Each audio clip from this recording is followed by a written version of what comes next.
Biblioteca Municipal de los Andes, Hermano Emeterio José. Se enorgullece en presentar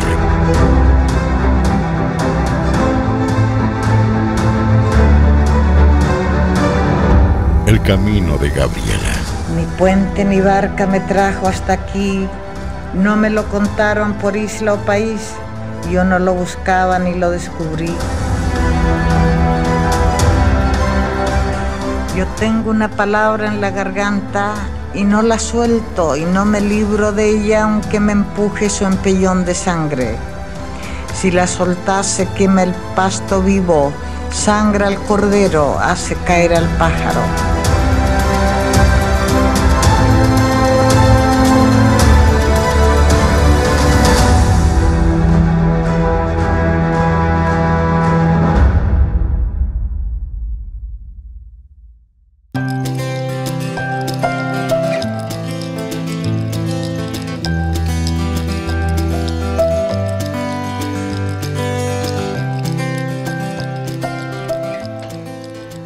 Hola, Francisco. Carolina, por aquí. Hola, qué gusto verte. ¿Cómo estás? Ay, qué maravilloso lugar este, Francisco. Mira, ¿cómo estás tú? Este es uno de los lugares, pero centrales, corazón de cualquier lugar, de cualquier ciudad. Oye, es maravilloso porque acá tenemos un verdadero tesoro. Mira la cantidad de títulos, historia, botánica. Y ahora que termina la pandemia se puede salir y en los lugares donde hay biblioteca la gente las visita, así es que esta es la biblioteca municipal. Y este es un lugar que además está muy bien acondicionado para que puedan venir las familias también a aprender mucho más de nuestra historia. En todas estas salas los espera, pero una riqueza. Tú sabes, Carolina, que además con los libros se viaja, ¿no es cierto? Cuando hemos estado encerrados no podemos viajar Tú lo has dicho. Geográficamente, pero con los libros se viaja. Y yo quiero invitarte hoy día a un viaje muy especial a partir de un libro. Gabriela Mistral vivió casi 7 años acá en los Andes. Y uno conoce los grandes hitos, las grandes cosas que hizo, claro, pero la cotidianidad es lo que no se sabe, no se conoce, y yo quiero invitarte a que hagamos ese recorrido desde los libros, pero desde la ciudad también, para acercarnos a esa perspectiva de Gabriela Mistral. ¿Te parece? Me encanta la idea, Francisco. ¿Entre qué años estuvo entonces viviendo acá esos 7 años? ¿Cuál es la época exactamente en la que nos situamos? Ella estuvo en el año 1912 y 1918, no los años completos, pero casi 7 años.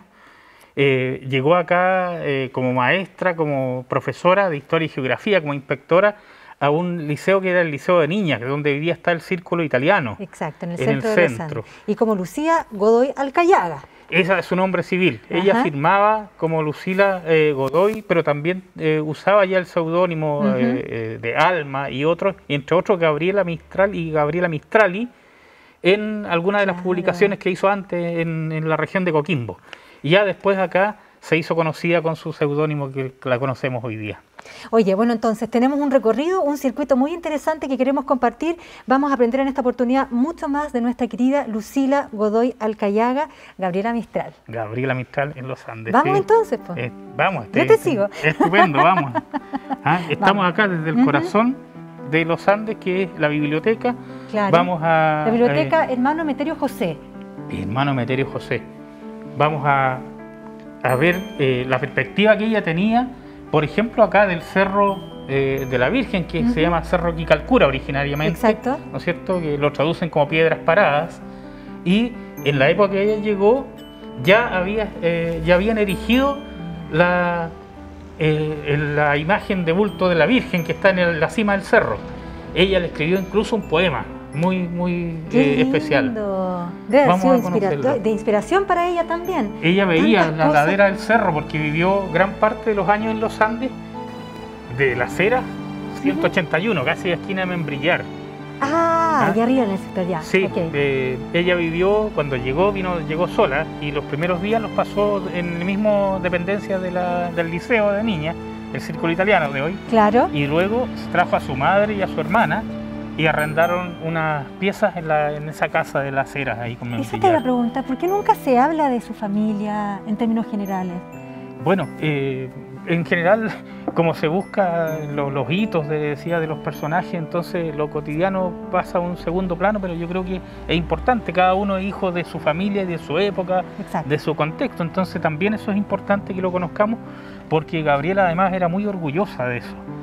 Ella se identificaba con sus ancestros indígenas, de hecho después lo desarrolló cuando estuvo en México y todo, ¿cierto? Y también por eso fue discriminada de alguna manera por la sociedad de la época.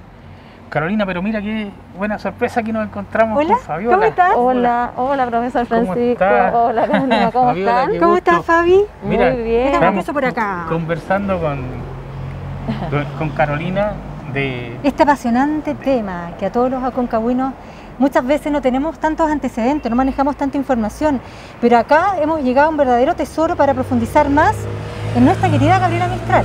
Sí, así es. De hecho, nos encontramos aquí en la Biblioteca Pública de los Andes, que está emplazada, ¿cierto? Claro. En el cerro Quicalcura o de las Piedras Paradas, también como se le llama. Gabriela Mistral tiene una relación muy cercana con este cerro. Ustedes se imaginarán por qué. Sucede que aquí en la cumbre del cerro está la Virgen del Valle. Hay que decir como dato que según el historiador René León, esta Virgen fue subida con mucho esfuerzo, muy trabajosamente. Ya lo creo, sí, claro. Porque en ese tiempo te imaginarás que era muy complejo subir y fue subida en carreta esta Virgen. Y fue bendecida e inaugurada, ¿cierto?, el 13 de abril de 1902. 1902. Exactamente. Anterior, ¿cierto?, a la llegada de Gabriela acá a los Andes. Y Gabriela le dedica a la Virgen de la Colina unos versos. Claro, ¿ya? Pues. Principalmente claro porque la sí. compara con un lirio por esta actitud que tiene la Virgen de brazos abiertos y acogedora, ¿cierto?, al valle.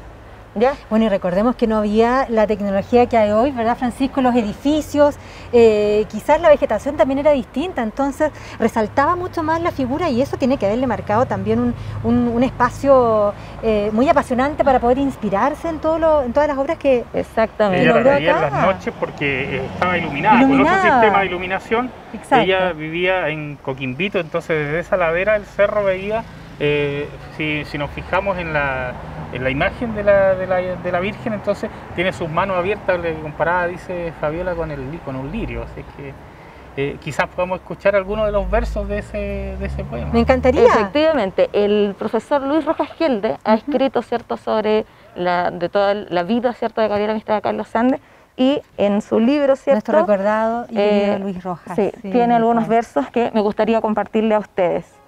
Estos versos dicen así: a la Virgen de la Colina, a beber luz en la colina, te pusieron por lirio abierto y te cae una mano fina hacia el álamo de mi huerto. Y he venido a vivir mis días, aquí, bajo de tus pies blancos, a mi puerta desnuda y fría, echa sombra tu mismo manto. Qué lindo, tremendamente inspirador. Francisco, qué tesoro más grande tenemos acá. Cada factor ha sido un factor de inspiración para nuestra querida Gabriela. Y eso es parte de la identidad de la ciudad que Sin vale la pena duda. conocer, independientemente de la creencia de cada uno. Este es un poema que es una oración. Claro. Ella lo hace para ensalzar no solo la imagen religiosa de la Virgen, sino que el sentido que tiene, además el simbolismo que tiene, protector hacia la ciudad. ¿Y por qué se conoce tan poco, quizás con la tremenda inspiración que representa también la Virgen para todos los aconcagüinos, no solo para los Andes, que podemos ver la Virgen todos los días y en las noches iluminadas, en estos tiempos también? Pero ¿por qué se conoce tan poco este poema, siendo tan importante, vinculado a la historia, por ejemplo, de la Virgen del Cerro Quicalcura? Bueno, está dentro de la obra publicada de Gabriela, pero claro, uno en general se ha dado a conocer así como el aspecto maternal, infantil de los poemas, de las rondas mistralianas, los que son importantes, pero son solo una parte de la enorme obra que ella tenía, ¿no es cierto?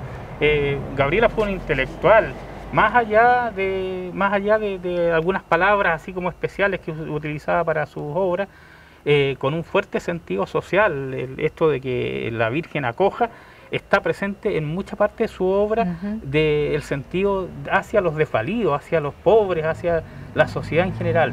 Así que creo que ese es el sentido que tiene además acá. Y un tremendo legado. Oye, vamos a comenzar entonces, Fabi, Francisco, nuestro recorrido. Vamos a visitar algunos lugares que son hitos también dentro de toda la pertenencia que tiene nuestra querida Gabriela, y por supuesto también los circuitos geográficos en los que se han desarrollado hitos importantes y que nos recuerdan a todos los andinos principalmente el paso de nuestra querida Gabriela Mistral. Sí, aunque la ciudad haya cambiado, ¿no es cierto?, porque por el desarrollo urbano, económico, por la época que estamos viviendo, pero podemos hacer, así como con los libros, también un ejercicio de imaginación ayudado por la tecnología, y remontarnos a la época. Hace más de 100 años ella vivió aquí, como te decía, entre 1912 y 1918, con muchas diferencias, pero también con algunas similitudes de época.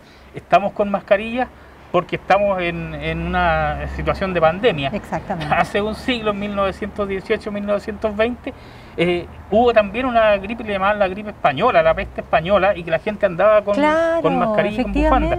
Eso, Gabriela, fue justo la parte del tránsito que ella se fue después a Punta Arenas. Así que, pero lo vivió también. También, mira, eso nos acerca más a la época entonces. Otra similitud. Vamos a conocer los vestigios históricos entonces. Comencemos este recorrido. Muchas gracias, vamos. Por supuesto.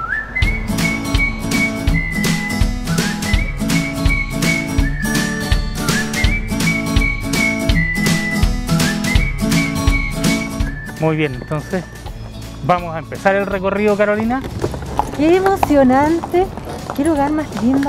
Está en un carruaje de la época, está haciendo como que va Gabriela junto con nosotros, va el equipo que nos acompaña, la profesora Fabiola nos va a esperar allá junto con otros invitados, y luego vamos a salir de ahí desde Coquimbito hacia el centro de los Andes, y después vamos a llegar con alguna... por un trayecto hasta Pocuro, que era donde iba Gabriela habitualmente. Y son historias y pasajes que no se conocen habitualmente. Bueno, vamos ahora por la calle Independencia, por donde vamos también recorriendo el Cerro de la Virgen, que hablábamos recién respecto de lo que ha sido también el proceso de inspiración que tuvo Gabriela. Así es, así es. ¿Cuántas veces habrá recorrido este sector? Ella vivía, como te decía, acá, vamos pasando frente a calle Las Heras, ¿no es cierto? Casi Membrillar, donde hoy día hay un sindicato de ferrocarriles, que también es un tema que a ella le apasionaba. Vivió un tiempo ahí y luego se cambió hacia donde vamos a estar nosotros, vamos a visitar ahora, que es la casa donde estuvo más tiempo viviendo acá en Coquimbito. Así es que ella hacía el recorrido a pie. Recordemos que a principios del siglo XX en los Andes había muy pocos automóviles, había 2 o 3 pareciera, y los demás eran todos carruajes a caballo y la gente caminaba mucho. De hecho, Carolina, está en el cuaderno de los Andes, que era el diario de Gabriela, que ella caminaba todos los días desde Coquimbito hasta el Liceo de Niñas en el centro, y también hacía viajes a veces en carruaje tirado por caballos como este, o también a pie hasta Pocuro, la casa de Pedro Aguirre Cerda, que era su gran amigo, la familia. Yo como mujer pienso en la comodidad del zapato, pues, Francisco, porque claro, hoy día si vamos a pensar en un recorrido de esa envergadura, uno piensa en salir cómodo, pero quizás el calzado de la época, y como ella usualmente también vestía, no era una comodidad para caminar tantos kilómetros. Bueno, todo eso es cultural. Imagínate, en ese tiempo no había ropa especial para deporte, para caminata, no había calzado especial, entonces todo tiene relación con el contexto de la época. Gabriela ella hablaba de caminancia, decía, por caminar. Hago mi caminancia por hacer mi recorrido. Le gustaba muchísimo caminar y tiene varias alusiones, así como al paisaje del pueblo de ese tiempo, ¿no es cierto?, de la ciudad, y especialmente todo el marco que tiene que ver con la montaña. Ella era una enamorada de la cordillera y fue uno de los mensajes de su legado de la obra de ella, que dice que nosotros como que habitualmente vivimos de espalda a la montaña, la tenemos como telón de fondo, cuando somos un pueblo de montaña, claro. ¿Cierto? Tenemos que reconocernos como parte de la identidad en eso también. Oye, vamos subiendo ahora por la calle General del Canto. Con una perspectiva muy hermosa. Aquí se ve la ladera del norte del cerro Quicalcura, que era, y vamos a estar después, donde la perspectiva que ella misma tenía y de la que tuvo cuando se inspiró para escribir el poema a la Virgen de la Montaña. Mira qué cosa más linda. Bueno, son espacios en los que uno también dice de repente, tiene tanta historia y no nos detenemos a pensar. Porque Francisco, sobre todo cuando vivimos en un lugar en el que vivió Gabriela, en el que ella se inspiró, en el que le permitió también llegar al premio Nobel con las creaciones que tuvo acá, ¿por qué tenemos tan poco conocimiento? Adiós. Bueno, tiene que ver con eso, que uno se queda, o la gente que hace los estudios, se queda con los grandes hitos, ¿eh? Pero nosotros estamos rescatando aquí también, como te decía antes, la cotidianidad. Todas las personas vivimos nuestra existencia, y cuando nos preguntan qué hiciste, qué es de tu vida, uno cuenta, selecciona algunas cosas, ¿eh? Gabriel García Márquez decía que la vida no es como se vive, sino como se cuenta. La historia es así también, ¿no es cierto? Claro. Se cuentan algunos episodios, porque lo demás se cree que no tiene mucha trascendencia. Sin embargo, la vida está llena de momentos, y eso es lo que la sensibilidad de los artistas, de los poetas, de los músicos, es lo que capta. Algunos instantes, algunos momentos que los eternizan escribiéndolos, cantándolos, etcétera. Claro, qué gran talento ella para lograr de alguna manera transmitir todo lo que sentía a través de la poesía y de su prosa también. Francisco, ¿qué es lo que gatilla? ¿Por qué Gabriela llega acá? ¿Qué es lo que dice Los Andes? ¿Ah? Mira, eso tiene que ver con su vocación, su rol y su misión de maestra. A ella, desde muy niña, su mundo estaba vinculado a la enseñanza, a la educación. Al principio fue resistida por los colegas porque no tenía el título de profesora normalista, que era lo que daba en ese entonces la habilitación docente, pero ella lo consiguió a punta de esfuerzo. Recordemos que Gabriela vivía en una familia muy humilde, económicamente hablando, ¿no es cierto?, con su madre, con sus hermanas, su padre que las abandonó cuando ella era pequeña.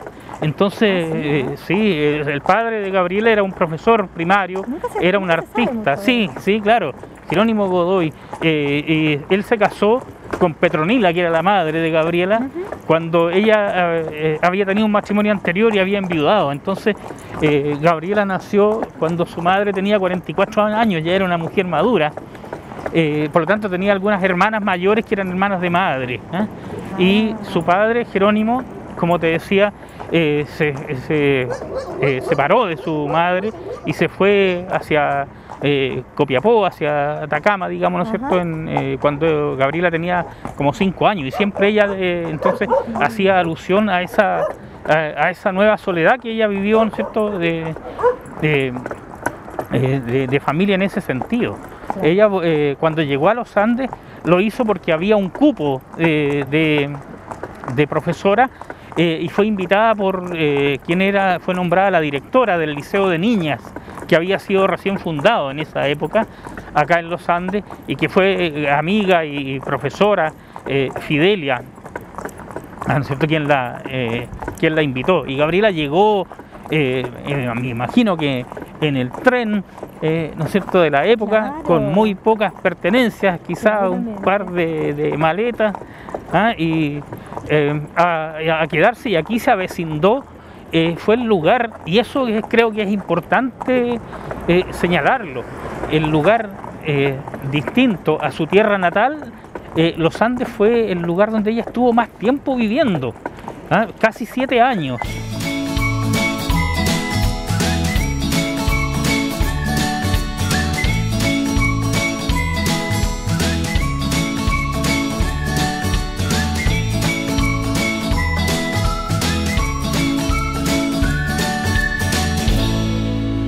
Emocionante estar en este lugar, Carolina, con estos escaleras, los peldaños. Claro, me imagino a ella subiendo cuando llegaba de sus largas caminatas, Francisco.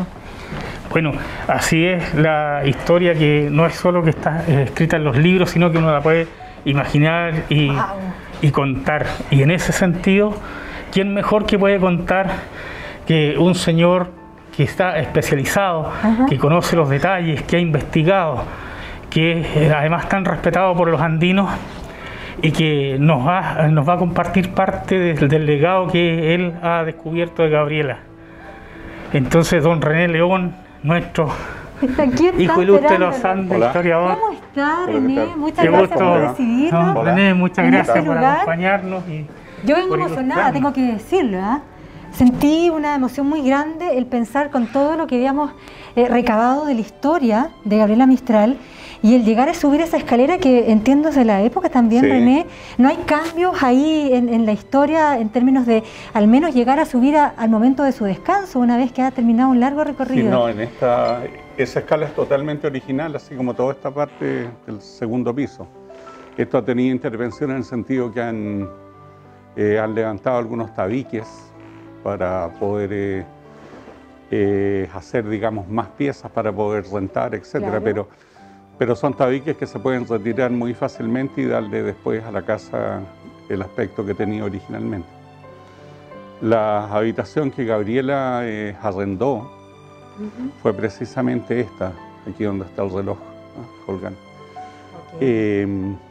Hoy día, claro, está dividida por un tabique, pero es exactamente igual a la habitación siguiente, ¿ya? Ahora, lo importante es que, claro, la casa en ese aspecto tenía no el mismo aspecto que tiene hoy día. El número de ventanas son las mismas, etc. Pero cuando intervinieron la casa, por ahí por los años 30, le dieron un aspecto art déco, que era lo que estaba en boga en ese tiempo. Pero la casa es una casa, sin duda, construida a fines de la década del 1890, ¿no? Y que hasta hoy día se mantiene bien por el tipo de construcción. El primer piso son muros de adobe, son muros anchos, muy buenos soportantes. Y el segundo piso, digamos, son tabiques en adobe parado, con una malla de alambre que lo sostiene, y enlucidos pues con barro. De esa manera se obtenía un muro antisísmico. Si venía un sismo muy grande, un terremoto, probablemente cayera enlucido, pero no el muro. Entonces, por eso esta casa se mantiene bien. Se mantiene muy bien y además mantiene el espíritu de ella. Pareciera que lo eligió no solo por una cuestión práctica de vivir, sino que también su visión poética de las cosas. ¿Qué nos podría decir usted? Es probable que ella la haya elegido sin duda por la vista que tenía la casa, aunque no estaba tan cerca, digamos, de su lugar de trabajo. El lugar de trabajo era el actual Círculo Italiano, donde funcionaba el Liceo de Niñas. Cuando ella llega a mediados de junio de 1912, llamada por su amiga, que era la directora del liceo, Fidelia Valdés Pereira, y el liceo parte trabajando a mediados de agosto, ¿ya? Entonces ahí Gabriela, cuando llega, se instala a vivir ahí mismo en el Círculo Italiano, ¿sí? En el mismo liceo. Y al cabo de un tiempo después arrienda esta casa, ¿ya? Entonces estimamos, porque no está claro, estimamos que se vino a principios del 13 para acá. Entonces aquí se instala y es entre estos dos lugares donde hace toda la gran producción poética. Todo lo que está contenido en el libro Desolación es precisamente hecho acá, tal vez en un 95-98%. Y eso hay constancia. Hay constancia en la prensa de la época de los Andes, hay constancia en la prensa, por ejemplo, cuando se le entregan el premio de los Juegos Florales en diciembre de 1914. Hay entrevistas que se le hacen aquí, que la hacen conocida a nivel del mundo. Viene un periodista argentino-chileno que la entrevista acá precisamente. Él dibuja incluso la vista que tenía desde el patio hacia estos ventanales, ¿ya? Y eso aparece en la revista Atlántida, en Buenos Aires. Es la época también cuando ella tenía correspondencia con Rubén Darío, que estaba en París, dirigía también una revista allá. Entonces, ella, antes de recibir los Juegos Florales, el premio de los Juegos Florales, empieza a ser conocida en el mundo.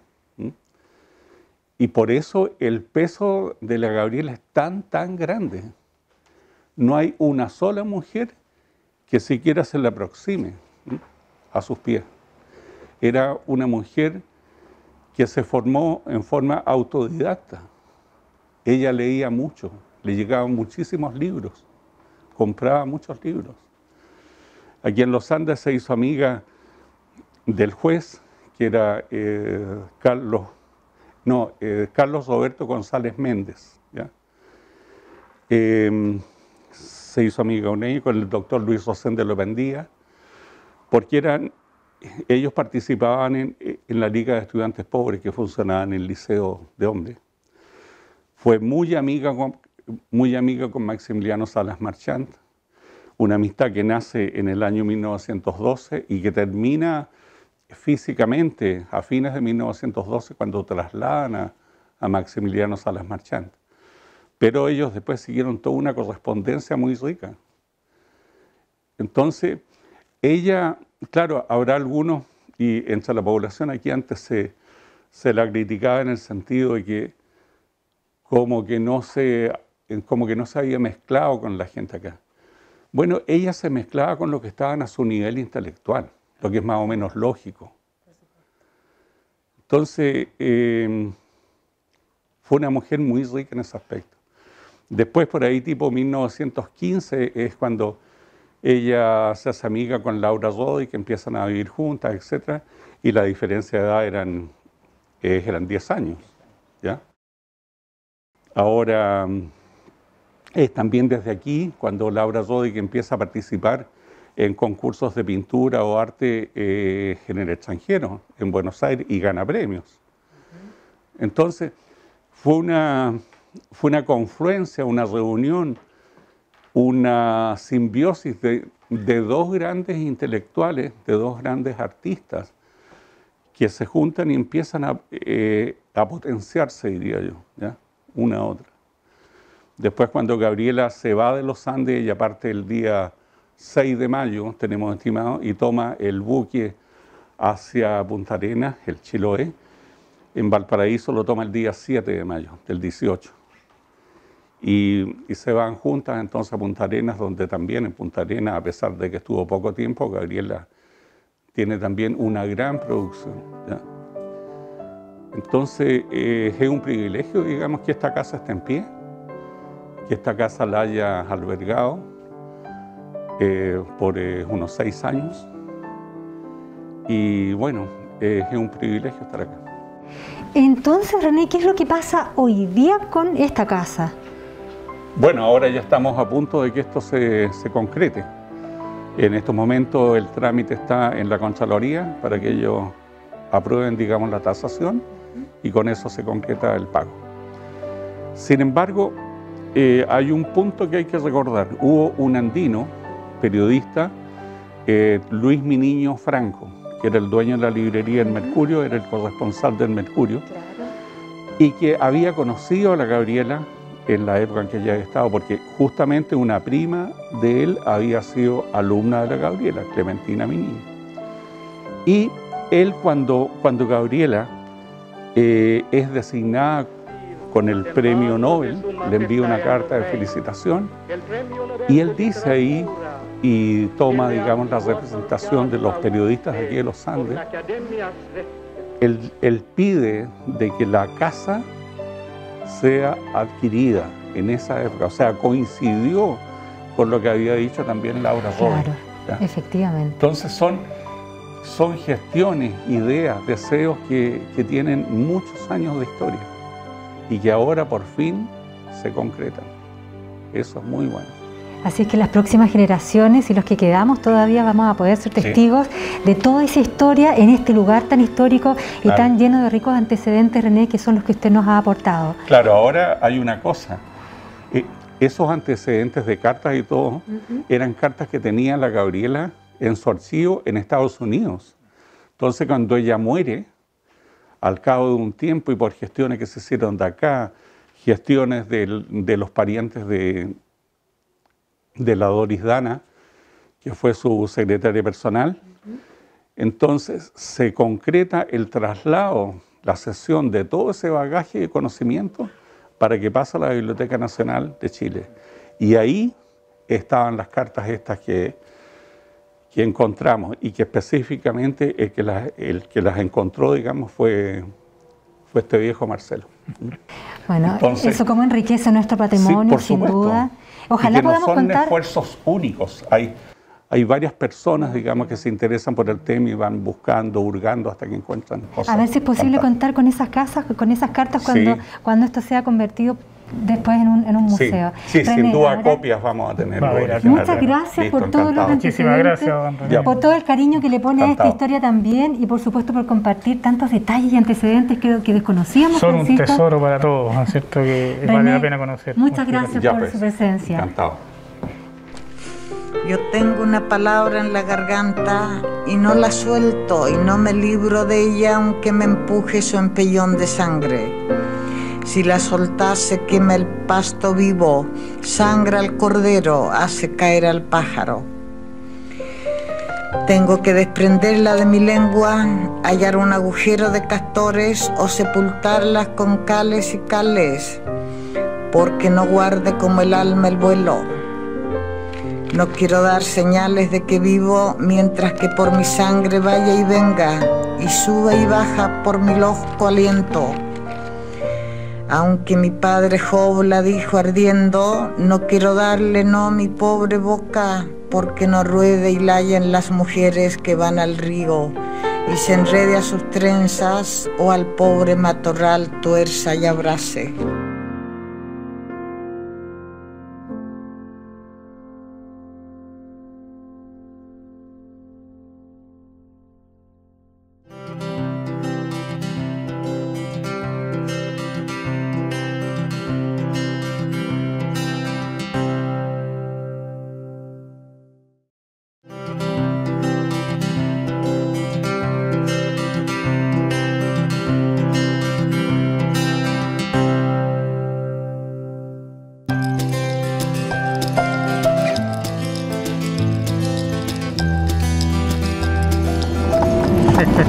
Bueno, evidentemente fue un viaje al pasado en el sector de Coquimbito, Francisco. Oye, me emocioné tanto, te juro, yo lo dije en algún minuto, se lo manifesté a ustedes, pero subir esa escalera y recordar quizás o ponerme en el lugar de ella, cuán cansada venía luego de sus recorridos, subir esa larga escalera, descansar o llegar a inspirarse, tomar pluma en mano y seguir escribiendo. Y bueno, los ricos antecedentes que nos entregó nuestro querido historiador René León, precisamente con cosas que a veces uno desconoce de nuestros personajes. Bueno, esta es una de las riquezas que estamos descubriendo para toda la comunidad, porque dentro de eso te das cuenta en la cotidianidad. Ella llegaba hasta la casa y este recorrido que estamos haciendo ahora era el que ella hacía diariamente a pie desde esta casa Coquimbito hasta el Liceo de Niñas, que es donde hoy día está el Círculo Italiano, en la calle Esmeralda. Entonces ella hacía este recorrido todos los días hacia el liceo y luego de la jornada de clase a la casa.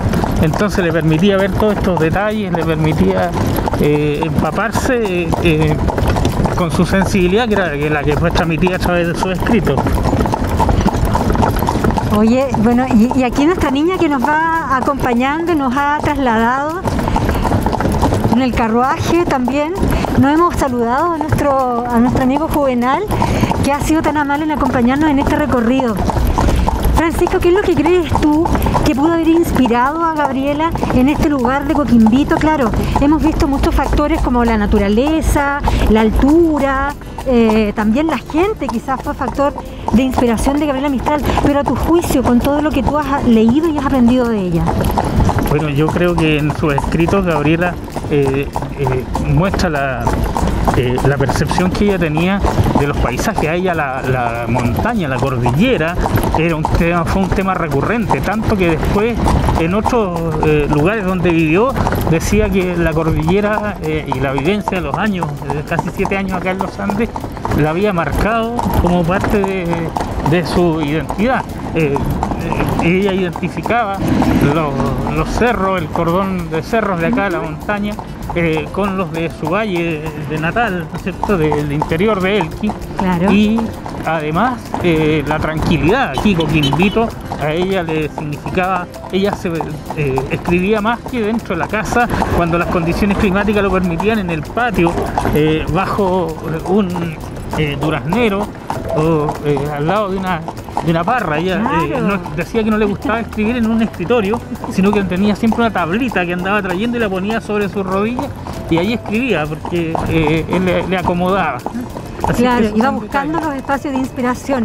Mira, esta avenida, la avenida Argentina, ¿cuántas veces tiene que haber hecho sus pausas acá de descanso, a sombrear en algún instante también tras sus recorridos? Bueno, sí, seguramente ella era una gran caminante, le gustaba ver los detalles, y esos detalles se adquieren yendo pausadamente. Entonces caminando es donde uno puede, tiene una carta en que le dice a un joven que se enamore de una mujer que pueda contemplar, estar con ella, no como en un viaje en tren que el paisaje se ve rápido, le dice, justamente porque no tanto la aprecia, vida como claro, las personas tienen que apreciarse en el detalle, digamos, ¿no es cierto? En la tranquilidad, en la calma. Eso nos muestra Gabriela también. Y acá los Andes le permitió esa posibilidad de vivir como a 1 kilómetro del centro aproximado, que es donde queda Coquimbito, y venir todos los días a su labor docente. Yo recuerdo cuando era más niña, Francisco, que muchos recordábamos o más bien evocábamos principalmente a Gabriela Mistral. Claro, y hablábamos principalmente, y lo mencionaba René León, por ejemplo, el acercamiento con los niños y las obras relacionadas con los niños. Pero al parecer lo que ella logró gestar acá no tiene necesariamente relación con los niños, tiene más bien relación con su propio yo, con cómo a ella le afecta la vida y cómo ella quiere mostrarse también con una especie de empoderamiento de mujer también fuerte, sensible, tremendamente sensible, pero también con un carácter tremendamente fuerte, y tratar un poco de imponer sus ideas, que para la época debe haber sido muy difícil. Bueno, si hoy día que se habla de equidad, de igualdad de género, es aún difícil, imagínate hace más de 100 años, claro, eso era francamente revolucionario, y efectivamente se nos ha dado a conocer una perspectiva de Gabriela que es verdadera, pero no es la única, ¿no es cierto?, de su preocupación por la infancia. De hecho, se presenta siempre el poema Piececitos de Niño como una alabanza. Exacto, y en realidad es una denuncia, si tú te das cuenta. Te dice, ¿cómo os ven y no os cubren? Claro. Dios mío, se asombra, ¿no es cierto? Entonces, ese pensamiento social de Gabriela, y también un pensamiento de valoración de la mujer y el rol de la mujer, lo tenía ella, y también lo desarrolló su amiga, su secretaria, con quien ella tuvo una relación afectiva muy fuerte, Laura Rodic, también artista andina, escultora. Y a propósito de escultura, Carolina, quiero decirte que estamos cerca aquí donde hay un busto de Gabriela Mistral, acá en el bandejón central de esta avenida Argentina, que fue realizado por Agustín Paniagua, un andino que quiso darle así su testimonio de homenaje a Gabriela, y que está frente al hospital antiguo, acá frente a donde hoy día está la Escuela San José. Así que quería decirte eso también de acá. ¿De qué año estamos hablando? Estamos hablando de las primeras décadas digamos, la mitad del siglo XX, no sé exactamente el año, pero Agustín Paniagua fue quien confeccionó ese busto, y que está sobre un monolito ahí en la avenida Argentina. Oye, bueno, nos vamos dirigiendo hacia el centro de los Andes ahora, porque allá también tenemos un punto importante dentro de nuestro recorrido, de nuestro circuito, en la historia de Gabriela Mistral en la comuna de los Andes, y que vamos a conocer también sabrosos detalles que nos permiten conocer, profundizar y querer más, valorar más a nuestra poetisa.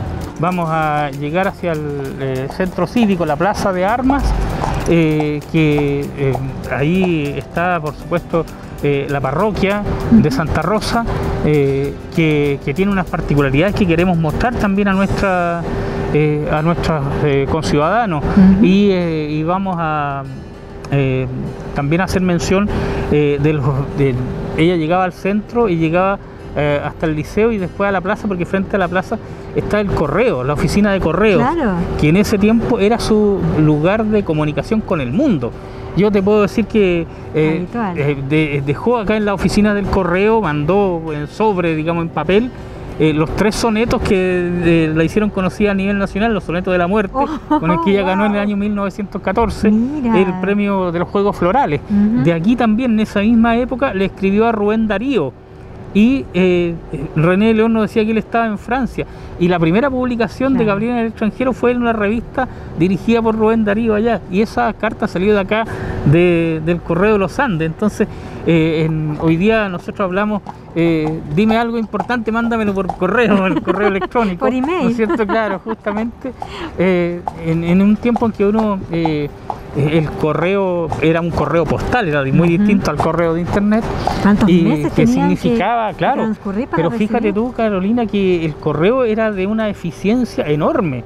La gente quedaba, y eso es un poco la visión romántica que hay, Ujú. que alguien escribía una carta, tenía que depositarla en la oficina de correo, esperar que llegara a su destino, al destinatario, esperar respuesta. Una Entonces respuesta. pasaba ahí por lo menos 15 días, ¿ah? Pero el correo era muy eficiente, fue desde el inicio. Acá en la alta cordillera están los puestos de correo cuando traían la Claro que correspondencia sí. de Argentina. El sector de ¿no es cierto? Juncal. Claro. Entonces, y acá entre los Andes, que era siempre un punto de enlace con Valparaíso, con Santiago, también el correo tenía una función muy importante. Vamos hacia el centro, hacia donde está la plaza de armas, y claro, tú mencionabas las calles. En ese tiempo las calles, algunas estaban empedradas, como hoy día es la Claro. calle de los Hermanos Maristas, Papudo Norte, como la Papudo conoce Norte, la gente, claro, ¿no es cierto? efectivamente. ¿Ah? Pero en ese tiempo no todas las calles estaban empedradas, eran calles de tierra.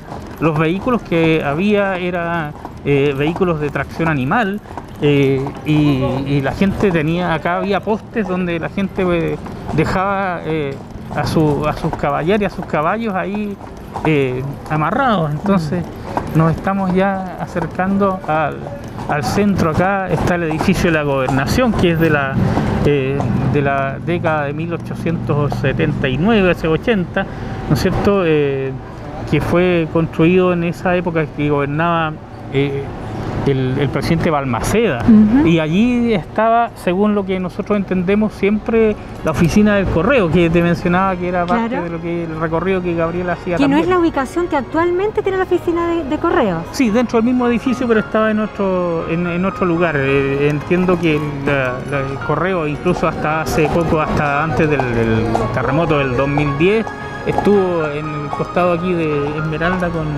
con Santa Rosa, Santa que Rosa. hoy día lo trasladaron hacia el otro sector, pero dentro del mismo edificio. Francisco, ingresando nos encontramos en la parroquia de Santa Rosa. ¿Por qué estamos acá? Bueno, porque esta parroquia, siendo el nuevo central así de la fe, ¿Sí? en la zona, como templo, el tercer templo que hay bajo la advocación de Santa Rosa, ¿eh? Pero aquí, en relación a Gabriela Mistral, hay una imagen religiosa que tiene una particularidad muy especial, Carolina. Mira, es el Cristo pobre, llamado por la gente el Señor Pobre. El señor pobre, claro. Que sí. antes de estar aquí en este templo, Ujú. estaba en una capilla que ya no existe, en la calle Señor Pobre. Por eso la calle Señor Pobre, que llega hasta Calle Larga, se llama así. porque- Siempre me pregunté por qué le decían, por qué se llamaba señor pobre. Sí, Esta es la esta es la explicación. Es un Cristo de estilo quiteño, réplica de una imagen que está en Lima, de los años 1700, fines del 1700, por lo tanto es también patrimonio ya único, ¿no es cierto? Y que Evidentemente. muestra a Cristo que se identifica con los pobres, por eso está en una actitud mendicante. Así es. Pero además la devoción popular le fue agregando cosas. Por ejemplo, mira, tiene un traje muy elegante, ¿ah? Porque era Así es. el traje como de Cristo Rey, Ujú. y también una enorme corona de espinas que simboliza la burla que hicieron de él, ¿no es cierto?, diciéndole que eres el rey de los judíos. Entonces, en ese tiempo las imágenes eran tremendamente realistas porque querían despertar emociones en las personas, y efectivamente, si uno lo mira con detalle, te vas a dar cuenta de la expresión que tiene. Eso estaba en el camino que hacía Gabriela hacia Pocuro, donde se encontraba con su familia amiga, don Pedro Aguirre Cerda y su esposa Juanita. Antes de eso había una capilla, un oratorio familiar, donde estaba esta imagen que luego fue traída acá al cementerio de los Andes y después aquí a este templo. Bueno, entonces eso lo convierte, por cierto, además sabemos que es patrimonio religioso este Cristo pobre, pero la verdad es que más allá de vincularlo quizás con el nombre de la calle incluso, nunca lo habíamos vinculado, por ejemplo, con Gabriela Mistral. Quizás cuántas instancias tuvo para acercarse, para observarlo, en sus momentos también de meditación y también de reflexión. Bueno, ese es un enorme tema dentro de la vida de Gabriela, la espiritualidad, porque ella... de raigambre cristiana católica, digamos, después fue elaborando su propia espiritualidad con fuentes de carácter budista, con la teosofía. Claro. Entonces no era una católica así como de práctica habitual, pero sí de una enorme inquietud espiritual. Entonces ella visitaba a su paso este oratorio donde estaba esta imagen, ¿no es cierto?, y que tiene ese otro sentido agregado. Por eso maravilla, me voy cada día más llena de antecedentes y hay que recopilarlos todos para poder continuar con esta historia. Pero hay algo más que tenemos que conocer aquí en la parroquia de Santa Rosa.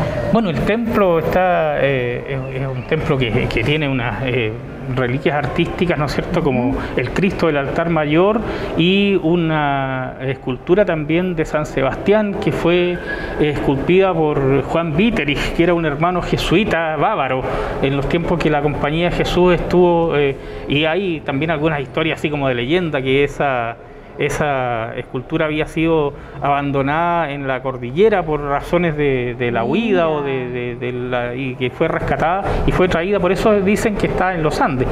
Algo no documentado, digamos, claro. ¿No es cierto? Pero también tendría que decir que para los años del Bicentenario de la República, las dos esculturas, la del San Sebastián y la del Señor Pobre, fueron llevadas a Santiago, donde fueron restauradas. Estuvieron exhibidas en el Centro Cultural de la Moneda y después hubo que hacer ingentes trámites para devolverla a este lugar. Claro que sí, grandes gestiones que han llevado adelante. Y mira qué bien poder nosotros actualmente, en la actualidad, en estos tiempos modernos, poder disfrutar también de esta parte del patrimonio y que estén tan bien conservados en un lugar que por lo demás están visitados por los feligreses, sobre todo ahora que ya la ciudad se está comenzando a abrir tras dar paso, ¿verdad?, a las cuarentenas producto de la pandemia, y que muchas personas que son religiosas, que como tú lo decías también, llenos de su espiritualidad, puedan venir a tomar contacto también a través de este espacio en silencio y con estas figuras, con estas imágenes que no tenemos idea, muchos andinos que tienen tanta historia y hay tanto pasaje histórico que se relaciona entre sí. Cierto, y pertenece a todas las personas, y eso es en realidad el patrimonio. Cuando uno se apropia, se siente identificado con el entorno, no son objetos, no son cosas, nos dicen, nos están entregando mensajes, y la ciudad es un enorme libro para leer también. Y nos queda mucho más por leer. Vamos a seguir avanzando con la historia de nuestra querida con Gabriela y los Andes. Así es. Mirando la alameda de otoño lacerada, la alameda profunda de vejez amarilla, como cuando camino por la hierba segada, busco el rostro de Dios y palpo su mejilla. Y pienso que tal vez aquel tremendo y fuerte Señor, al que cantara de locura embriagada, no existe, y que mi Padre, que las mañanas vierte, tiene la mano laxa, la mejilla cansada. Ya hemos salido entonces de la parroquia Santa Rosa, Francisco, y evidentemente ha sido un espacio también de espiritualidad, conocer un poco en profundidad respecto de cuáles eran las convicciones sociales y también religiosas de Gabriela Mistral. Sí, pues son dimensiones que tienen que ver con la humanidad, tienen que ver también con su producción literaria. Entonces, la prosa, el poema están teñidos de una visión de mundo. Eso es lo que se muestra siempre en la obra de algún artista. Ahora, Carolina, nos vamos a dirigir a la parte sur de los Andes, el camino que ella hacía de Gabriela habitualmente como hemos conversado, venía todos los días desde Coquimbito hasta el Liceo de Niñas, que queda en Esmeralda, y en varias ocasiones hizo recorridos hasta Pocuro, porque allá estaba la casa de donde vivía Pedro Aguirre Cerda, él y su esposa, que fueron grandes amigos de Gabriela. La apoyaron Pedro Aguirre Cerda fue profesor, por lo tanto compartían una visión de educación. Claro. También hablaban de otro intelectual que vivió frente a la casa de Pedro Aguirre Cerda, que es Domingo Faustino Sarmiento, fue el presidente argentino, que estuvo exiliado 2 veces y en su primer exilio estuvo viviendo acá en Pocuro, en una casa que vamos a ver que es modesta y donde también hacía clase a los niños. Francisco, bueno, uno la verdad es que cuando se sitúa en la época y piensa que todo el recorrido que estamos realizando, vemos como la modernidad también nos demuestra los vehículos, todo este recorrido lo hacía a pie Gabriela Mistral y pasaba también por las afueras del Liceo Max Salas Marchand, tal como nosotros ahora. Bueno, este liceo fue fundado en 1904 justamente porque hoy día lleva el nombre, Maximiliano Salas Marchand. Claro. En ese entonces se llamaba el Liceo de Hombres de la ciudad y su rector era un intelectual, un profesor que había sido formado en Estados Unidos, en Alemania, y que después de acá de los Andes fue profesor en el Instituto Pedagógico de la Universidad de Chile, en Santiago. Por lo tanto, acá Gabriela y él se identificaron mucho, de hecho trabajaron juntos en una obra que es poco conocida por la misma reserva con que actúa, que es la Liga Protectora de Estudiantes. En la época se llamaba Liga Protectora de Estudiantes Pobres, que es una institución filantrópica que apoyaba a que los niños de escasos recursos pudieran estudiar. Y entonces uno de los altos en el camino que hacía Gabriela era acá, ¿no es cierto?, en la avenida Chacabuco, donde está el liceo. Y después seguía ella camino hasta Pocuro. Adiós.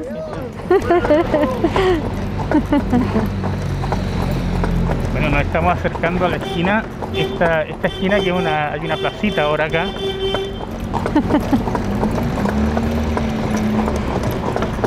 Que era conocida como la esquina del pimiento, porque había un árbol ahora hay varios pimientos.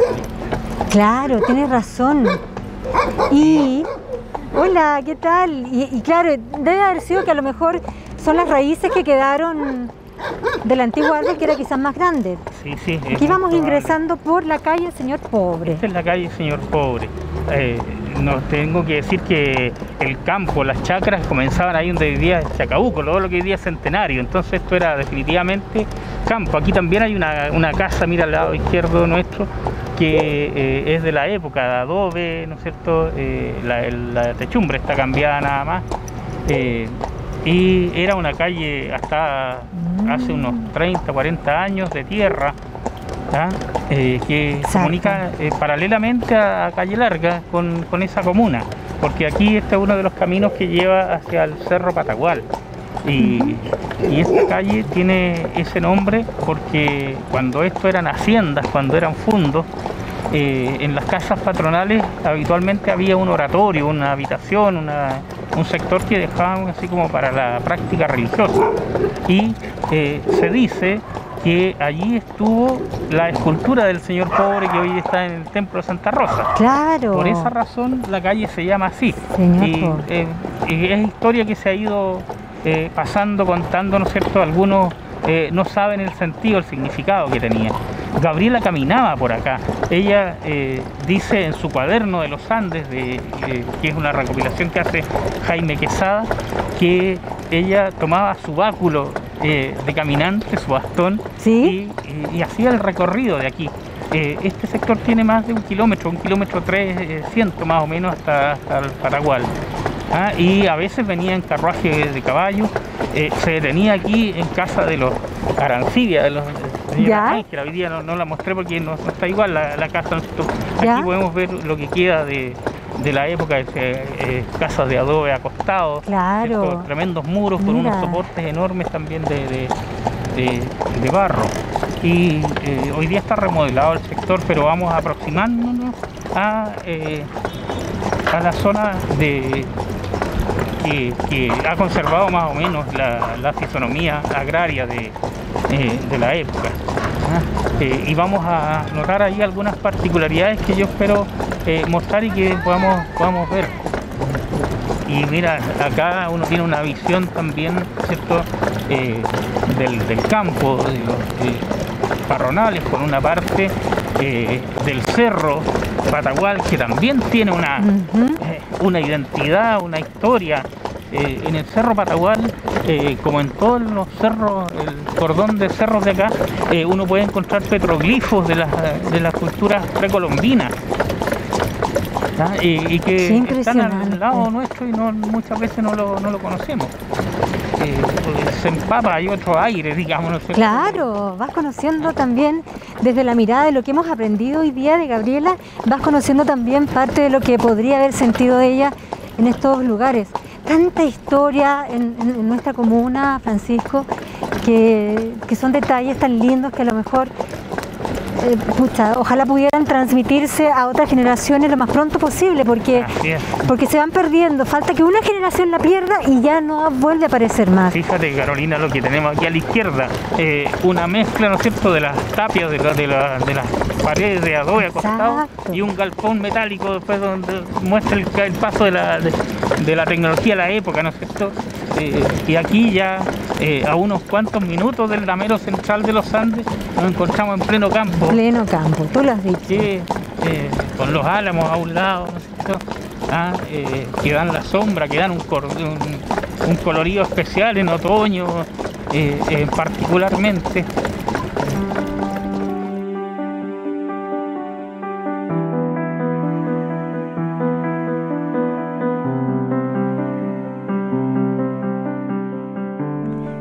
Bendita sea mi lengua y mi pecho y mi respiro, y benditas mis potencias para bendecir al Hijo.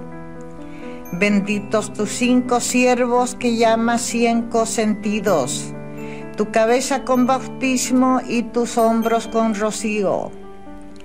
Benditos tus alimentos en su imagen y en su signo, y en tu mano den las frutas, luz y trasluces divinos. Bendito cojas el bulto del timón o del martillo, o hagas metales, o hagas el rostro de Jesucristo. Bendito vayas de muerto como el pez de 3 abismos, repechando las cascadas de Padre, de Hijo y Espíritu.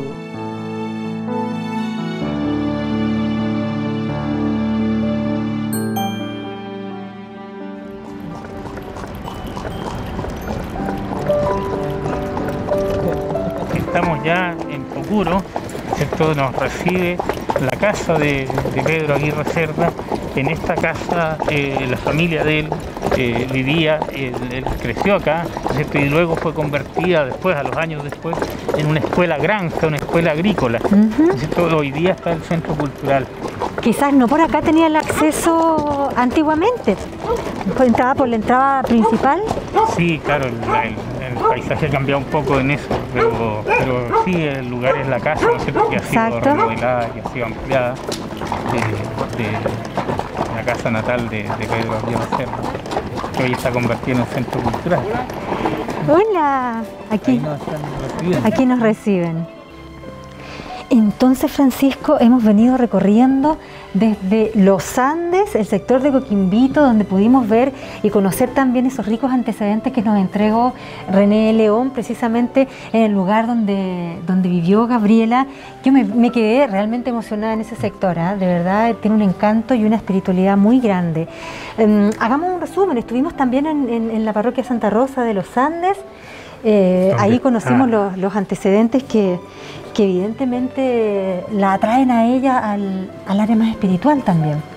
Sí, con el Señor Pobre, con el Señor Pobre. Es la imagen religiosa que da origen a la calle que hemos recorrido, ¿no es cierto?, y que separa o que une, ¿no es cierto?, los caminos unen y separan la ciudad del campo. Y no sé si te da la impresión a ti, Carolina, que cuando uno entra a un lugar especial es como que está ingresando a la historia. Wow, aquí estamos ingresando también a una historia. Eso es lo que me pasa en este lugar. Como en la casa y como este lugar donde estamos ahora.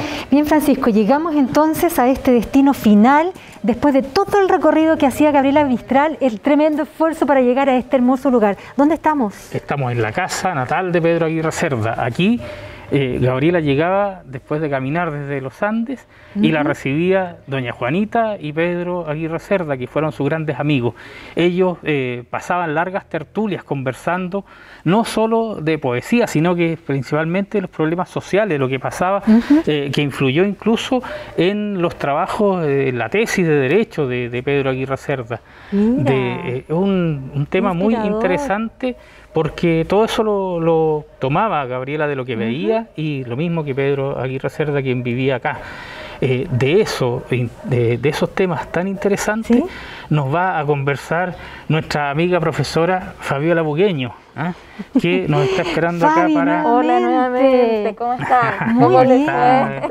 Oye, ha sido una historia realmente espectacular. Hemos aprendido junto a nuestro amigo René León, Francisco también tiene una cantidad de antecedentes importantes que nos ha ido aportando. Y bueno, ya en este lugar, Insertos, tú tienes también que contarnos muchas cosas interesantes que aquí sucedían en la época. Exactamente. Bueno, estamos, como muy bien, ¿cierto?, han dicho ustedes, en la casa natal de Pedro Aguirre Cerda, y Gabriela tenía una relación muy, muy estrecha con él.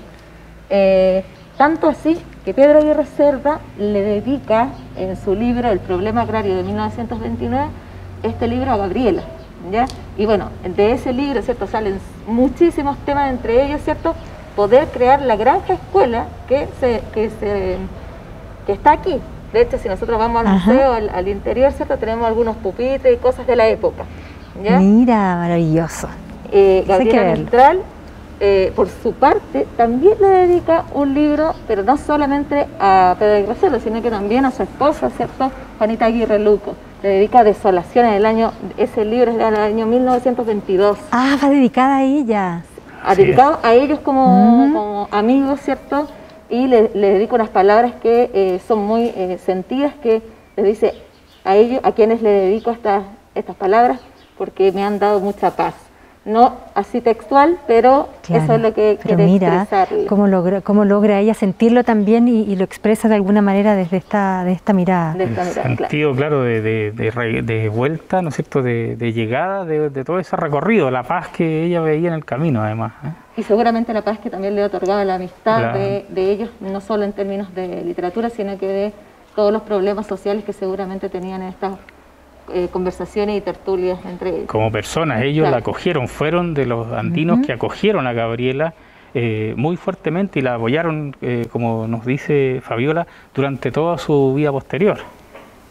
Bueno, me imagino, Fabiola, también que los espacios físicos hoy día, como la modernidad también lo exige, han ido cambiando. Pero ¿qué es lo que al menos se mantiene en este lugar? Sabemos que por ahí, por el año 2013, se entregó esta obra ya remodelada, reconstruida, pero ha mantenido muchos factores de la época. Claro, todo lo que tenemos acá, ¿cierto? El centro de la casa natal de Pedro Aguirre Cerda se mantiene, es de 1850 aproximadamente, y todo lo que está alrededor es nuevo, ¿cierto? O no de la época, en el fondo. Claro. Bueno, tú mencionabas el pupitre, mencionabas también muchas piezas más que evidentemente estamos compartiendo también. Claro, esas cosas están dentro del museo.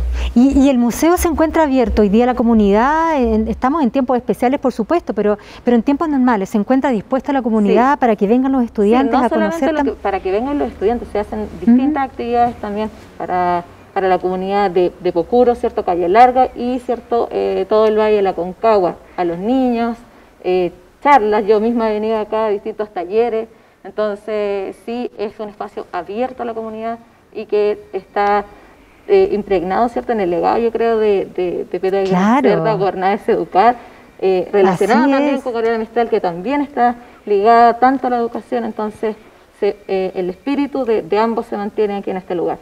Mira, y un espacio también donde importantes personajes del pasaje histórico, Francisco, se concentraban en este lugar. Estamos muy cerca, muy próximos también a la casa de Domingo Faustino Sarmiento. Así es, pues esto también que era un foco de conversación de ambos, ¿no es cierto?, de los Aguirre Cerda con Gabriela, porque aquí frente a la casa de Pedro Aguirre Cerda residió en su primer exilio Domingo Faustino Sarmiento, 50 años antes de lo que ellos estaban, o más todavía de lo que ellos estaban hablando, pero el espíritu pedagógico, educativo de Domingo Faustino Sarmiento, ellos lo compartían. Bueno, qué importante cómo la educación converge en estos tres personajes de la historia concentrados en nuestra querida Gabriela Mistral. Francisco, yo solo tengo palabras de agradecimiento para ti, Fabiola también.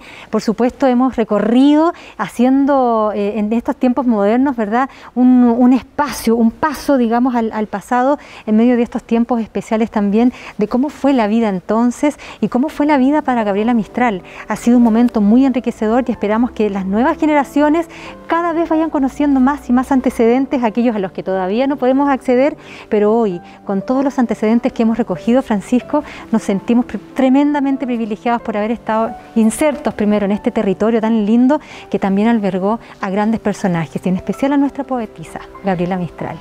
Bueno, evidente que yo creo que esto es una instancia de aprendizaje, de conocimiento para todos. Hoy día la tecnología nos permite, no solo por efecto de la pandemia, aprender desde las casas, sino que también reconocernos en nuestras características, en nuestra idiosincrasia, en nuestra identidad.